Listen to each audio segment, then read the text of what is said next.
On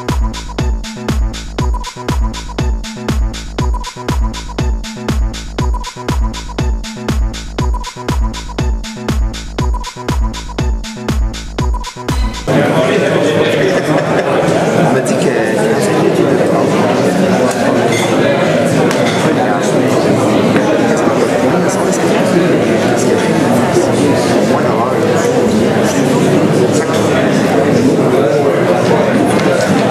Monsieur Robert Carrier.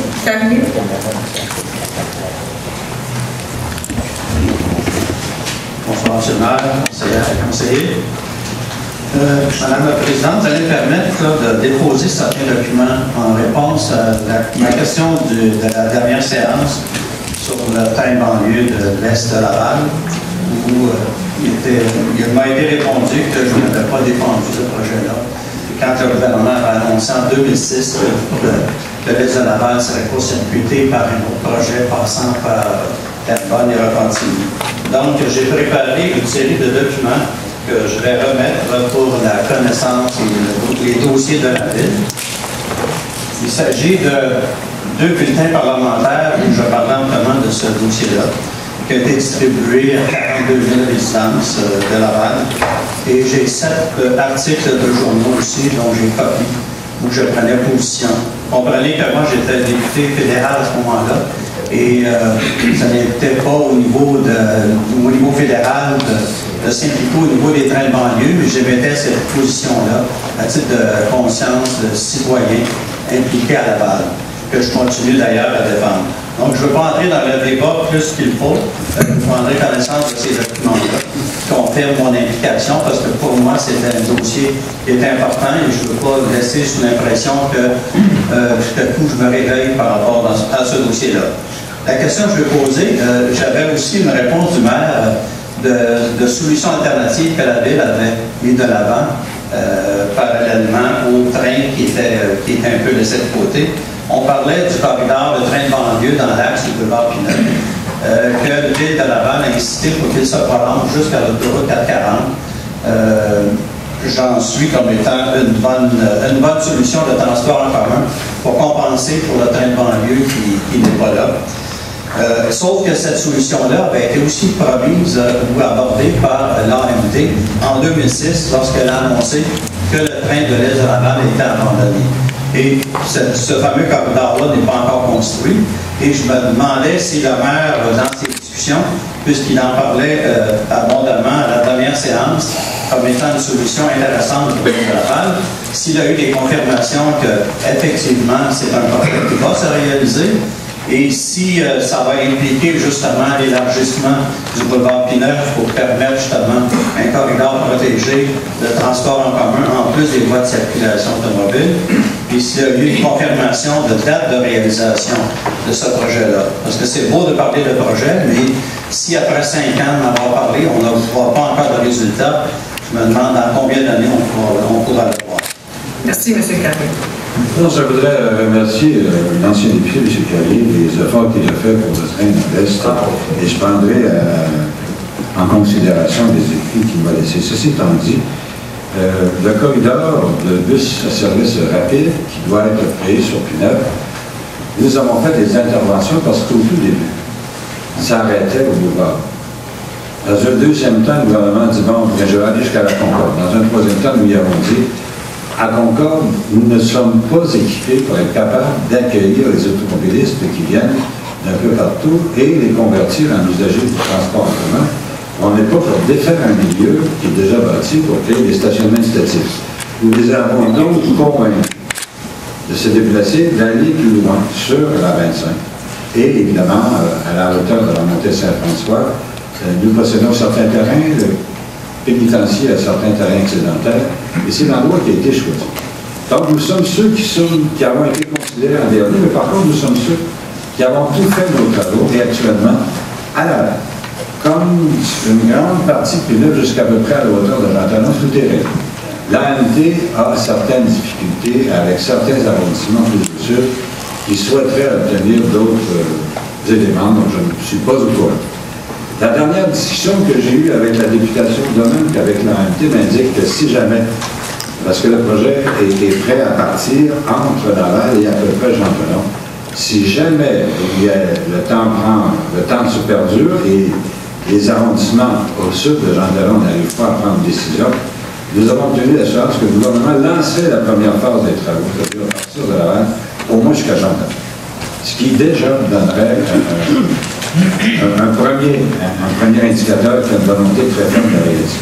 Quand vous regardez dans les projets dans la liste, c'est un projet qui est primé. C'est un projet pour lequel les fonds sont disponibles, les études sont faites. Alors, c'est une question de temps avant que ça se réalise. Nous poussons, et dans chacun de mes discours, je réclame P9, le niveau de service qui va être mis en place sur P9 va être au moins aussi élevé qu'un tramway à une fraction du prix. Et représente, pour cette partie-là, probablement un meilleur intérêt à court terme que de le représenter en Chine. Parce qu'il va donner directement sur des stations de métro en descendant et à l'intérieur de milieux socio-économiques extrêmement importants. Alors, à ce niveau-là, on n'arrête pas de travailler tous les jours. Et si M. Carrier veut nous appuyer, il peut faire ses représentations lui aussi, comme citoyen. Auprès de l'AMT, il sera bien. C'est notre collègue qui vient de... Monsieur Gilles Florent Terrien. Allez-y, Monsieur Migliosi. Vous savez que le temps passe vite. Ça fait déjà un an que le 17 novembre dernier, que Radio-Canada diffusait un reportage où l'ex-ministre Serge Lemay avait filmé qu'on lui avait offert de l'argent. Monsieur Migliosi, ça c'est... Voilà. Monsieur Migliosi, vous avez posé deux questions. Je vous ai lu celle, la première, pas celle sur M. Ménard, M. Auclair et ainsi de suite. L'autre question. L'autre question. Je vais donner ma réponse à M. Migliosi avant qu'il pose sa question. Il s'agit d'une décision personnelle qui ne touche pas le Conseil. Je n'ai pas à répondre à ça en tant que maire. J'ai déjà envoyé des mises en demeure à ces deux personnes et je choisirai avec mes avocats la suite à lui donner. Et je n'ai pas à répondre de ça ici. Monsieur le maire, il reste 30 jours, 22 heures. Monsieur Migliosi. J'ai déjà répondu à M. Migliosi que ça ne concernait pas le Conseil de la Ville, que ça ne concernait pas la municipalité et qu'à la période des questions du Conseil, Mme la Présidente, il faudra au moins avoir la décence de poser des questions qui touchent le Conseil. Est-ce que c'est les contribuables... Monsieur Migliosi, je ne comprends pas que vous veniez ici à tous les mois, monsieur. Les contribuables qui ont payé les nationales... Monsieur Migliosi, vous venez ici à tous les mois. Vous savez comment ça fonctionne, le Conseil de Ville. Si vous avez une question concernant la Ville de Laval et son administration... Si moi j'ai payé, son budget national, les gens... Monsieur Migliosi, je sais que vous aimez ça, là, faire votre petite... Vous avez vos petites caméras, vous voulez faire votre show. Monsieur Migliosi n'est pas ici. Je vous ai accordé de poser la question concernant la Ville de Laval. Votre deuxième question. Allez-y. On comprend la suite. Allez-y, monsieur. Madame la Présidente, le maire a mentionné, excusez-moi, le mois passé, je vous ai mentionné ici même qu'un premier répondant était très important. Je suis fier que juste après 2 semaines que j'ai mentionné ceci, septembre le 13, ensemble quand nous mangeons à la AQTR, je suis fier de savoir que les pompiers ont répondu comme le premier répondant sur une rue d'Agenais pour sauver la vie d'un jeune qui a été happé par une automobile. C'est bien que les premiers répondants, nos pompiers, ont fait ça. Là, j'aimerais savoir, étant donné que c'est encore une très bonne idée du mouvement de la droite de vous mettre un premier répondant, une fois pour toutes, de savoir quand est-ce que le maire va décider d'en mettre un avant les élections de 2013. Merci, M. Migliosi. Alors, Mme la Présidente, nous avons déjà les premiers répondants. Ce sont nos policiers qui, nous avons entrepris une démarche très importante avec le service de protection des citoyens. Nous venons d'acquérir des équipements qui vont permettre à chacun des véhicules d'avoir ce qu'il faut pour être présent sur place. Il y a tellement plus de voitures de police en présence sur le territoire, tellement plus de disponibilité qu'on ne va pas demander aux pompiers parce que nous en avons moins et que les casernes sont fixes, tandis que les voitures de police sont toujours en même.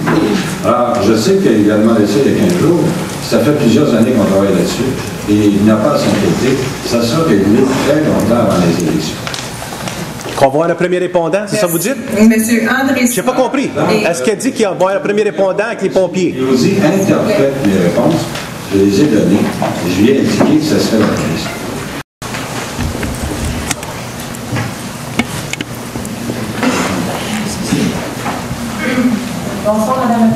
son conseil. Mes 3 questions concernent le dossier animalier à Laval. Le capable a mis bien d'énergie en montant dans la page d'un projet de gamme. Ce projet a été présenté le 1er septembre à Madame la Chambre. De ce point-là, la question est ici. Donc, ma question est, la Ville considère le capable comme une possibilité. Ma deuxième question, serez-vous présent à la conférence du 28 octobre prochain réservée aux élus portant sur le virage animalier des municipalités? Sinon, enverriez-vous quelqu'un, mandateriez-vous quelqu'un délégué dans Laval pour y assister? Et ma troisième question, à la dernière séance du conseil, vous avez mentionné nous revenir sous peu avec un projet novateur. Pourriez-vous nous en expliquer un peu plus à ce sujet? Merci, Madame Lamotte. Alors, Madame la Présidente, le capable de tout organisme sera considéré dans les productions sérieuses qui seront faites. Est-ce que je serai présent à la conférence concernant le virage animalier? Je serai certainement représenté, mais j'ai déjà prévu de rencontrer 3 personnes qui sont des conférenciers et qui ont décidé de m'accorder un moment privilégié. Donc, je cherche à me renseigner le mieux possible sur les virages animaliers des municipalités. Cherchant un projet novateur, oui, nous regardons actuellement toutes les possibilités et nous voulons devenir un peu la vitrine de ce qui pourrait se faire aujourd'hui en termes de contrôle animalier et traitement des animaux sur notre territoire. Madame Marie-Josée Tessier.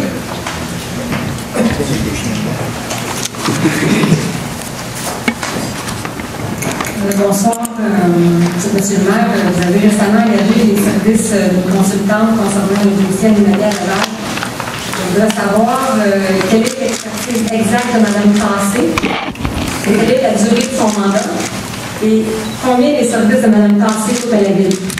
Merci, Mme Alors, Madame la Présidente, Mme Tassé, ce n'est pas Mme Tassé qui va se mandat, mais c'est son organisme de centre d'adoption des animaux de compagnie du Québec, qui est fort reconnu à travers la province et qui s'occupe surtout d'un volet particulier qui s'appelle l'adoption des animaux. Le mandat durera le temps qu'il faudra pour faire les meilleurs choix possibles dans le projet novateur que nous voulons mettre sur place, sur pied plutôt, et ici. Et combien coûtera les services à la Ville? Pour l'instant, on a prévu un budget d'environ 10 000 $.